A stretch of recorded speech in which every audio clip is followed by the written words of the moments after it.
महा टीईटी 2025 हिंदी विषय की संपूर्ण तैयारी केवल 20 मिनटों में।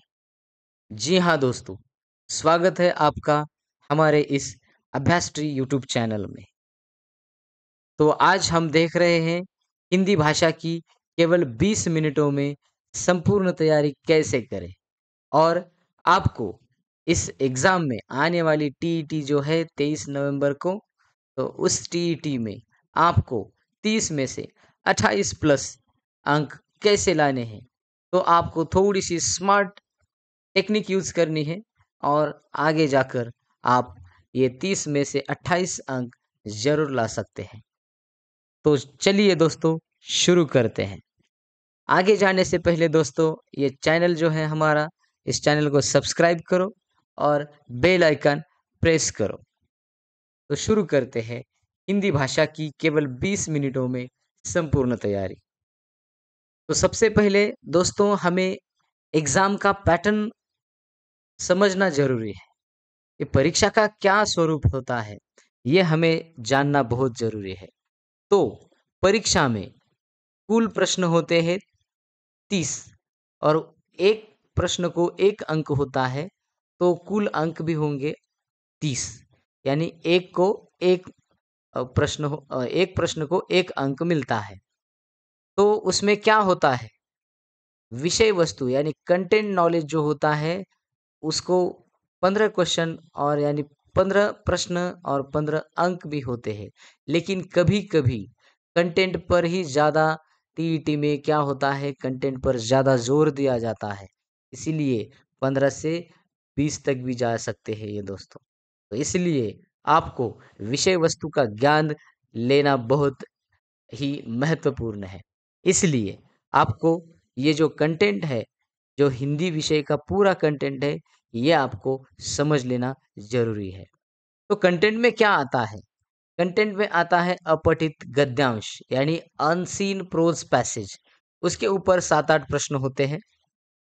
यानी शुरुआत में उसमें दिखाई देते हैं 5 ही, लेकिन उसके आगे आगे देखिए आगे भी क्या हो सकता है, क्या होता है, तो उसमें आपको जो व्याकरण होता है, उसमें भी आपको क्वेश्चन यानी प्रश्न आते हैं।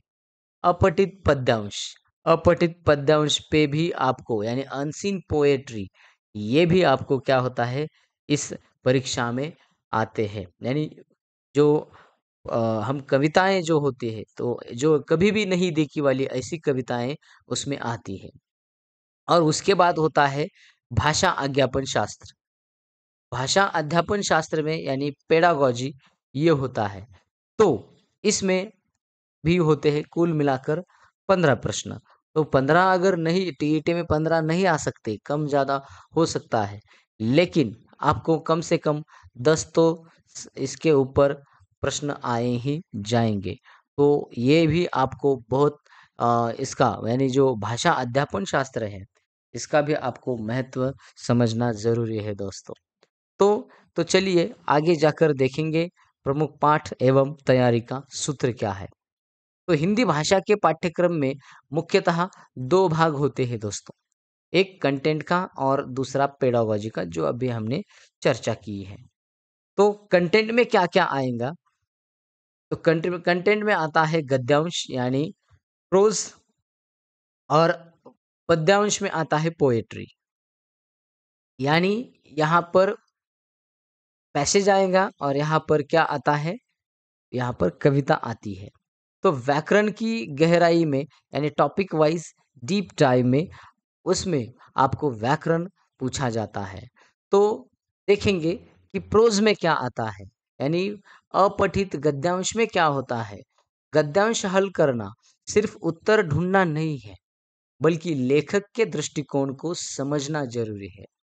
तो आपको कुछ स्टेप्स यहाँ पर दिए गए हैं।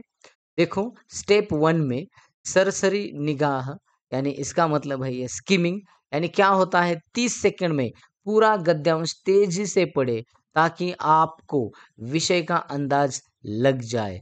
जैसे यह पर्यावरण, शिक्षा या किसी व्यक्तित्व पर है, यानी उसमें क्या है, इस ये क्या करना है कि अपना यानी स्किमिंग बोलेंगे उसको, कम समय में देखो 30 सेकंड में ही आपको कि ये क्या है, विषय क्या दिया गया है, ये आपको अंदाज़ा लगना चाहिए।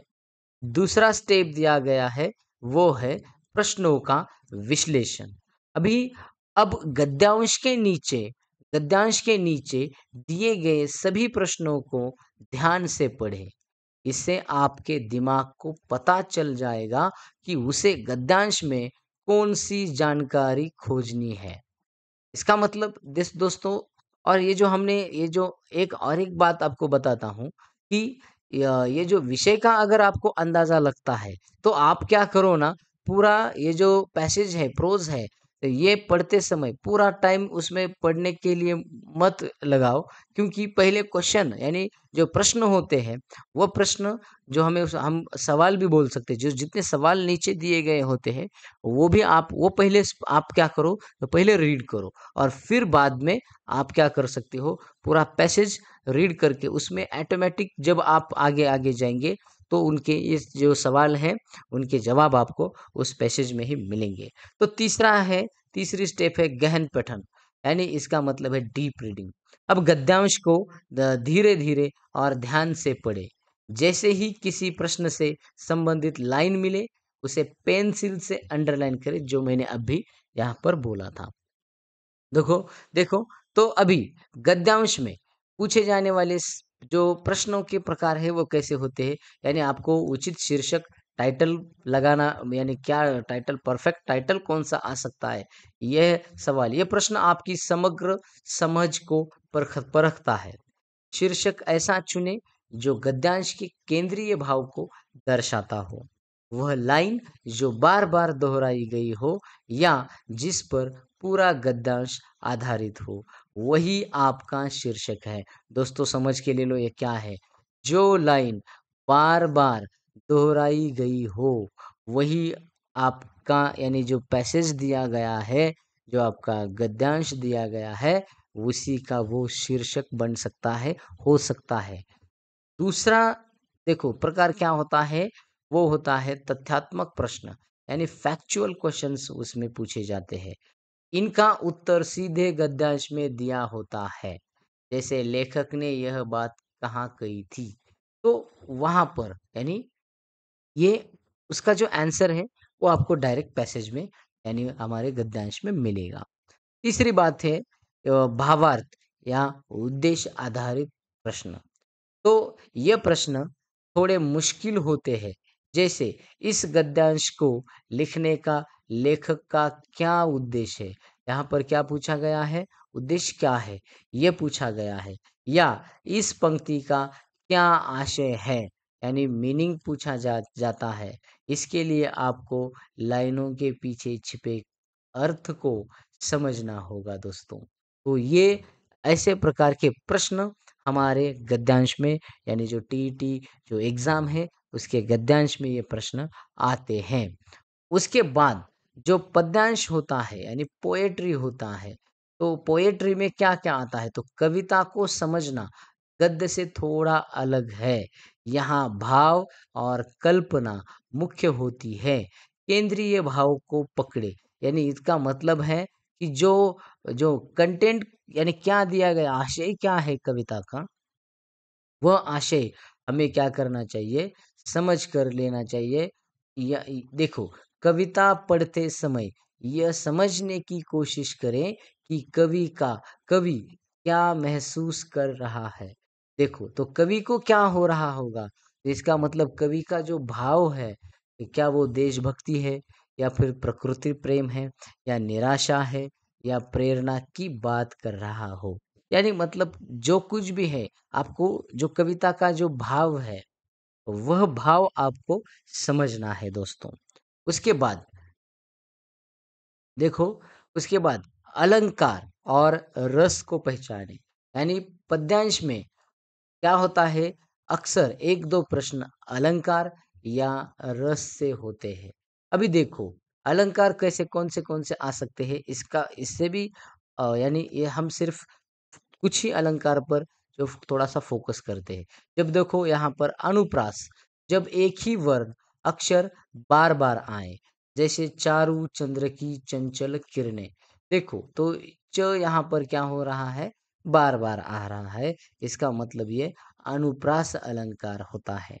उपमा अलंकार में देखो, जब किसी की तुलना की जाए, सा, सी, सम, सरिस जैसे शब्द लिखे, जैसे चांद सा सुंदर मुख, तो यहाँ पर सा आया है, तो इसका मतलब ये उपमा अलंकार होता है।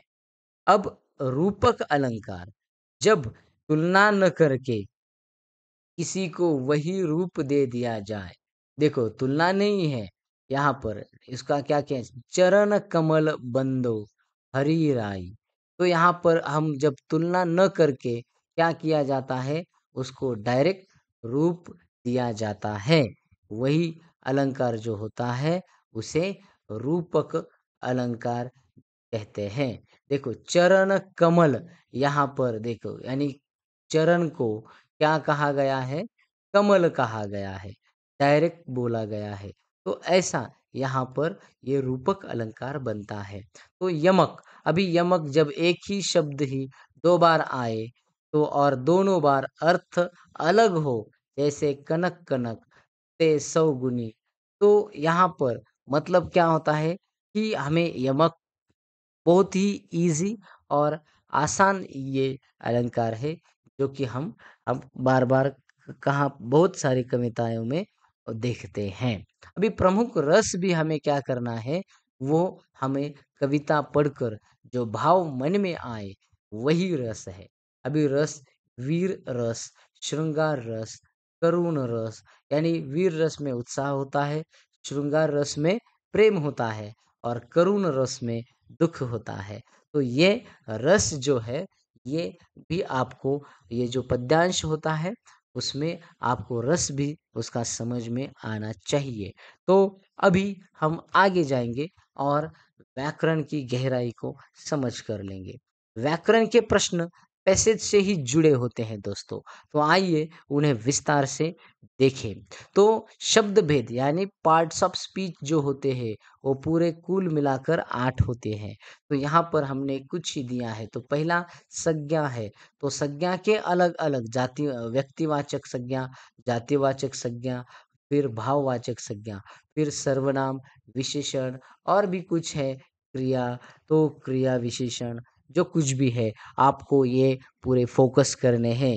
जो कि जितने 8 भी है, तो 8 को भी आपको क्या करने हैं, देखना है।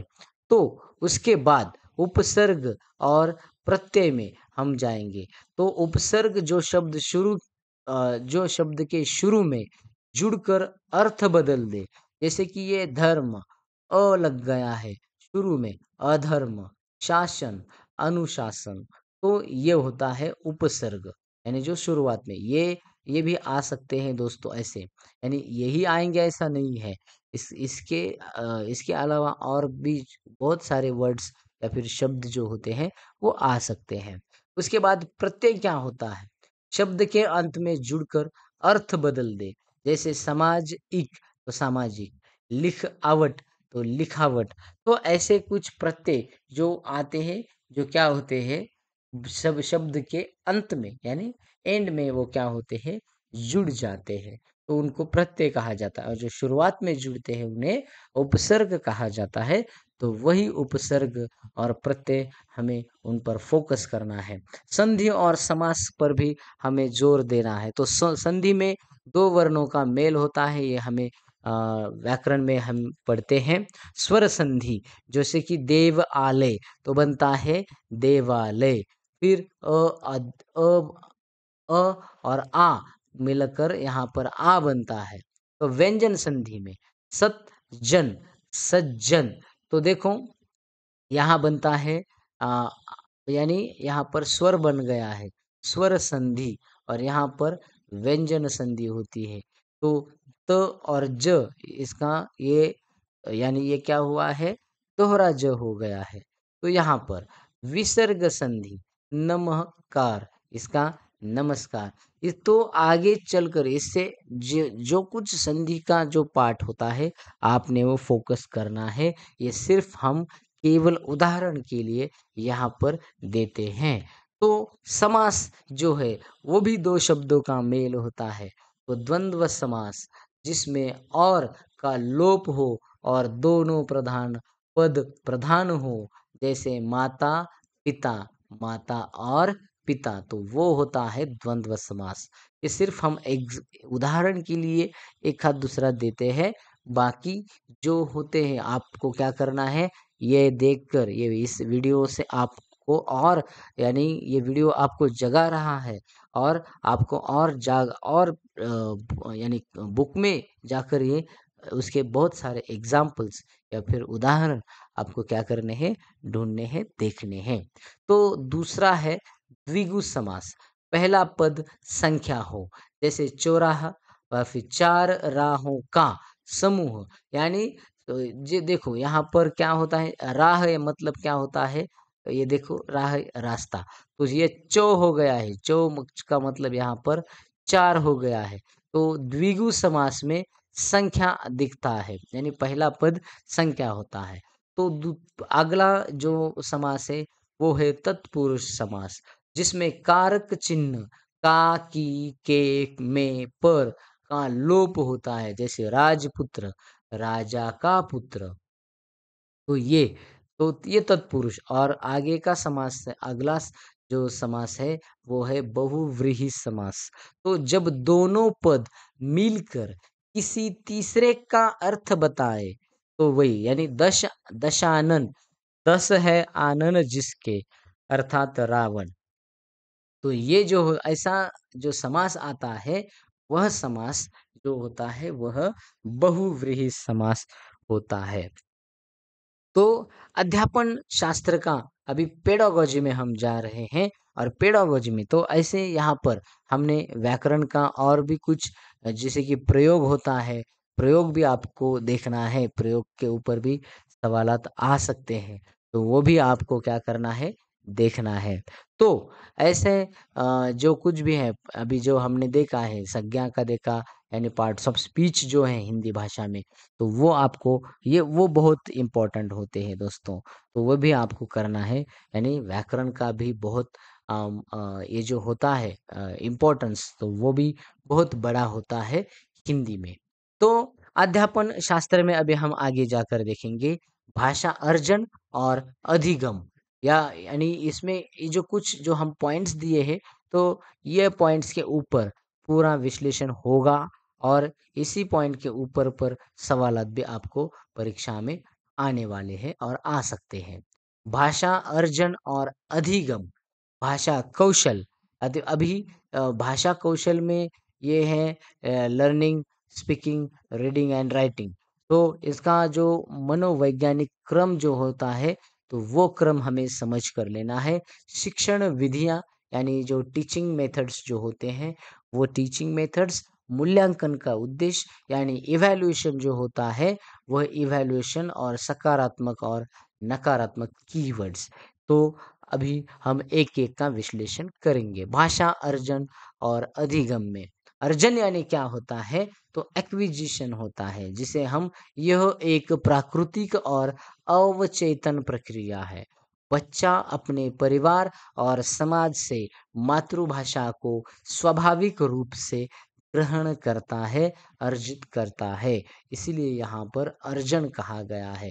तो भाषा का ये जो स्टेजेस जो दिए गए हैं, यानी अभी हमने सबसे पहले बच्चा क्या करता है, वही तो करता है जो सुन सुनकर, घर में जो लोग जो भाषा बोलेंगे, वही भाषा वो क्या करता है, समझ कर लेता है और वही भाषा वो बोलने लगता है और अर्जित करता है। अधिगम अभी लर्निंग में, तो यह एक प्रयासपूर्ण और चेतन प्रक्रिया है। इसमें नियम, व्याकरण और शिक्षक की ज़रूरत होती है, जैसे स्कूल में दूसरी भाषा सीखना। जैसे कि पहली भाषा जो होती है यहाँ पर मातृभाषा, और जो दूसरी भाषा होगी वो भाषा मातृभाषा नहीं होगी। वह भाषा क्या करेगा, वो सीखता है। जैसे कि स्कूल में हम समझो पहली भाषा मातृभाषा हिंदी है, तो दूसरी भाषा हिंदी मराठी या फिर इंग्लिश ऐसी रह सकती है। तो वो क्या करेगा, यहाँ पर सीखता है बाय फॉर्मल, यानी वो क्या करेगा, औपचारिकता से वो सीख सकता है। जैसे कि वो उसकी जो प्रयास करके चेतन प्रक्रिया में होगा वो, और जो मातृभाषा होगी वो अवचेतन प्रक्रिया में होती है। अभी भाषा कौशल क्या होता है? तो यह क्रम प्राकृतिक बच्चा है। बच्चा पहले सुनता है, फिर सुनी हुई बातों को बोलने की कोशिश करता है, फिर अक्षरों को पढ़ना सीखता है, और फिर अंत में अपने विचारों को सीखना, लिखना सीखता है।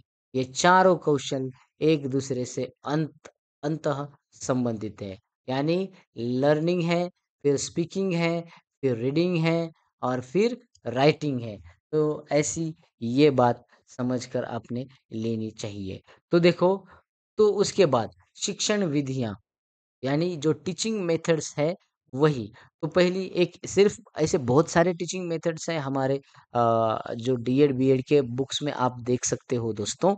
तो ये उदाहरण के नियम हम सिर्फ उदाहरण के लिए एक दो दे रहे हैं यहाँ पर हमने inductive method and deductive method दिया है, जिसे हिंदी में आगमन विधि या और निगमन विधि कहा जाता है।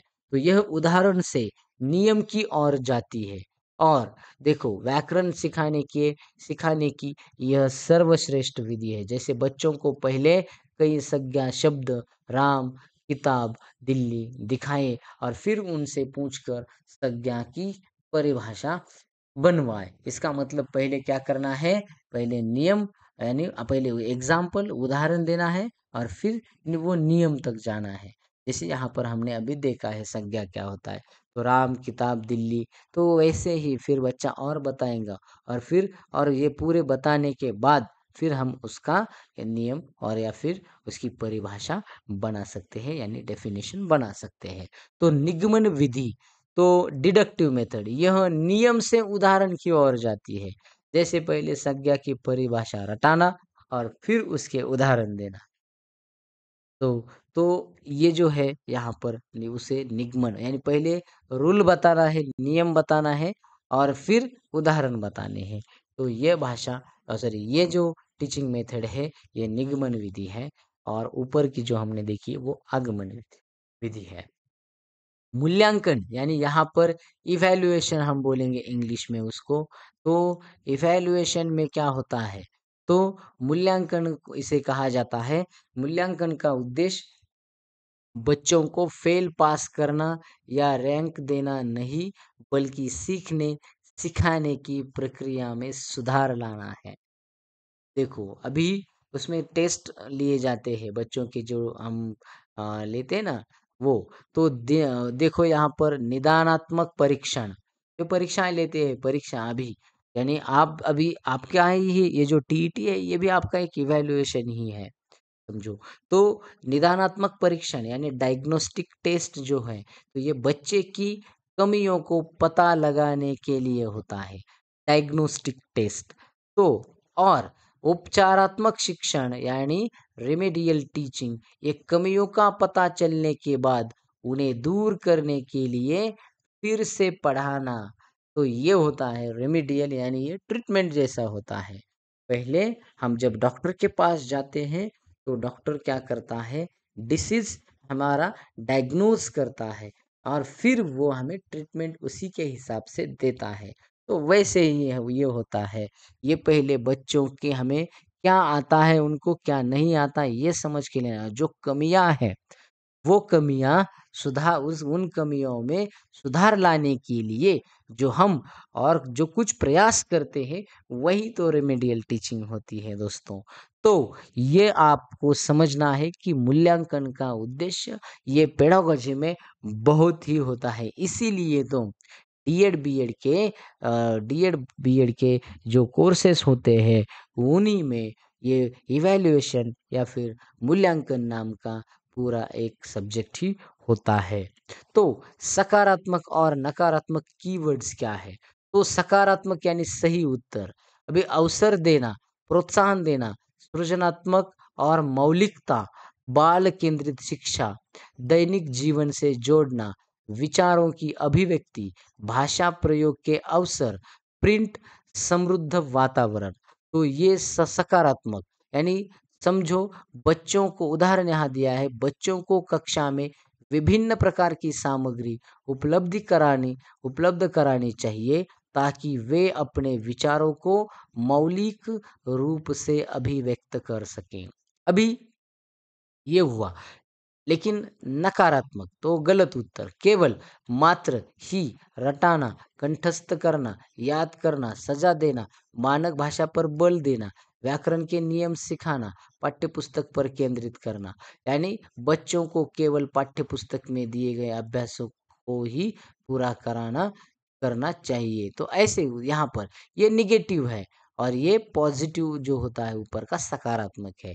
तो जहाँ पर आप जब सॉल्यूशन यानी एग्जाम में आप पेपर दे रहे हो तो 4 ऑप्शन आपको मिलेंगे। तो 4 ऑप्शन में से जितने जो ऑप्शन सबसे ज़्यादा पॉजिटिव रहेगा बच्चों के लिए, बच्चे जब बच्चों के फेवर में जाता है वो पूरे ये जो ऑप्शंस पर्याय जो होते हैं वही, तो वही आपका आंसर आएगा, ये बात आप याद रखो। उसके बाद तो ये सफलता की ठोस रणनीति क्या होगी? दोस्तों, पेडागोजी आप 10 या 12 मिनट में पूरे सॉल्व कर दीजिए। यहाँ पर 15 मिनट 15 प्रश्न दिए गए, लेकिन अगर यहाँ पर 10 ही को सवाल आपको प्रश्न आएँगे, तब उसको 10-12 मिनट की भी देने की ज़रूरत नहीं है।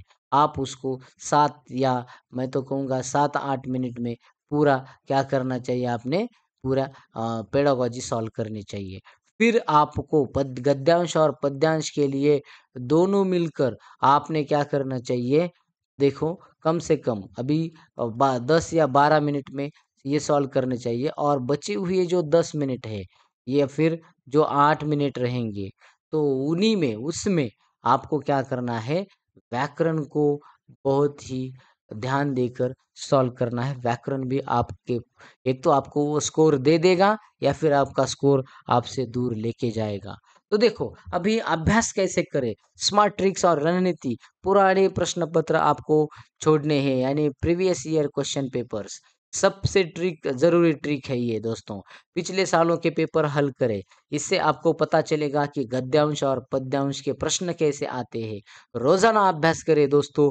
ये एक आपको एक ट्रिक है। हर दिन कम से कम 1 गद्यांश और 1 पद्यांश हल करने की आदत डालें। इससे आपकी गति यानी स्पीड बढ़ेगी और सटीकता यानी एक्यूरेसी भी आपकी बढ़ सकती है। तो सकारात्मक और नकारात्मक शब्द आपको ढूँढने हैं।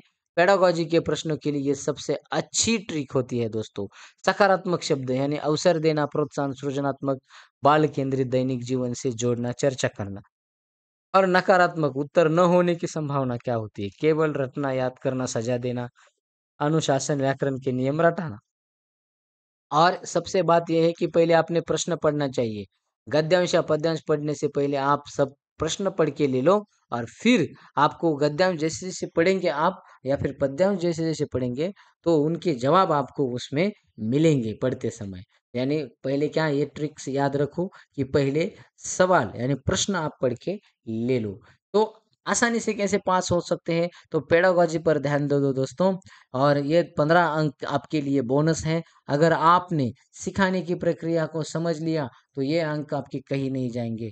गद्यांश भी स्कोरिंग होता है, गद्यांश के उत्तर उसी में ही छुपे होते हैं, लेकिन ध्यान से पढ़ने पर आपको 7-8 अंक या फिर 5 अंक तो कहीं भी नहीं गए दोस्तों। व्याकरण के बेसिक नियम आप क्या करो थोड़े से पढ़ के ले लो। व्याकरण के लिए बहुत गहराई में न जाएँ, केवल ऊपर दिए गए टॉपिक्स के बेसिक नियम समझ लें। यानी अब आपने इससे उसमें और 1-2 सवाल टॉपिक उसमें ऐड करो। ये देखो प्रयोग आप उसमें ऐड करो जो हमने दिए हैं उसमें। कोई प्रश्न न छोड़े और जब आपको 30 सवाल यानी 30 प्रश्न क्या आएँगे, परीक्षा में आएँगे, तो कोई भी ये इसमें कुछ नेगेटिव मार्किंग नहीं होती। इसीलिए आपको क्या करना है, एज़ इट इज़ जो नहीं आता उसको क्या करना है यानी हम गेस लगाकर, अंदाज़ा लगाकर क्या करेंगे उसका सही उत्तर आप निकाल सकते हो दोस्तों। तो दोस्तों, हिंदी एक बहुत ही स्कोरिंग विषय है। थोड़ी-सी सही दिशा में की गई मेहनत आपको इसमें बेहतरीन अंक दिलाएगी।